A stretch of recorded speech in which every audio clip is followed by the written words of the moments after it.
buat korang tahu kan kat title apa? Okey, hari ni kita akan tunjuk kat korang cara-cara nak buat suara kecil. Suara macam cumi-cumi, budak-budak kecil. Okey, korang pergi untuk yang Capcut punya lah kan. Okey, kalau korang nak tu, korang boleh download Capcut. Okey, korang pergi Capcut. Okey. Okey. Korang nampak new project ni kan? New project. Kan? Korang pergi tekan ni.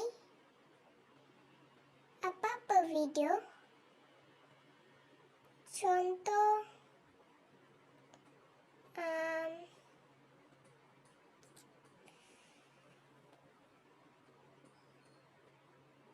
Tu video ni. Okey, video ni. Okey. Hi guys, welcome back to my channel. Okay guys. Okay. Ni suara asal. Hi guys, welcome. Okay, ni suara asal. Kan? Korang pergi tekan yang gambar ni kan? Tekan gambar tu, korang ke tepi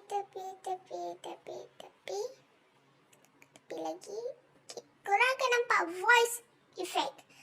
Korang nampak voice effect and then korang tekan tu. Okay. Korang akan nampak macam-macam. Ada high, low. Okay. Ni. Nampak? Okay. Suara ni. Hi guys. Macam-macam. Hi guys. Welcome back. Hi guys, welcome back. Hi guys. Hi guys. Hi guys. Macam-macam. Hi guys, welcome back. Hi guys, welcome back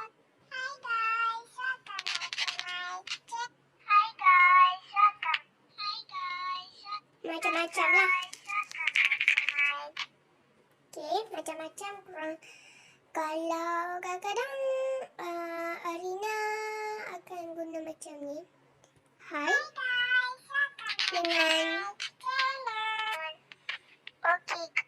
Okay, hi dengan chipmunk yang sebelah low battery tu. Chipmunk tu saya tak tahu ni. Okay. Dua suara kadang-kadang saya akan guna lah. Okay. And then itu saja. Okay. Jangan lupa subscribe di bawah, like, share dan komen. Okay. Bye.